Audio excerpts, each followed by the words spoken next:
তোমাৰ স্মৃতি সামৰি মোৰ এই জীৱন। তুমি আজি মোৰ কাষত নাই আৰু কেতিয়াও মই কাষত নাপাওঁ তোমাক। এই কথাটো মই ভালদৰে জানো। তথাপিও কিয় জানো তোমাৰ কথা প্ৰায়ে মোৰ মনলৈ আহি থাকে।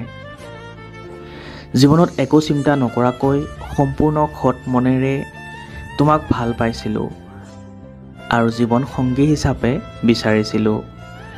কিন্তু কি কৰিবা, তুমি হয়তো মোৰ ভাগ্যতেই নাছিলা। তুমি য'তেই নথকা সদায় মোৰ হৃদয়ৰ কোনোবা এটি ঠাইত তুমি সদায় থাকিবা মোৰ মৃত্যু পৰ্যন্ত। শাৰীৰিকভাৱে আজি তুমি মোৰ ওচৰত নাথাকিলেও মনৰ পৰা সদায় তুমি মোৰ লগতেই থাকিবা। তুমি সদায় কুশলে থকা, সেয়াই মোৰ কামনা। ধন্যবাদ।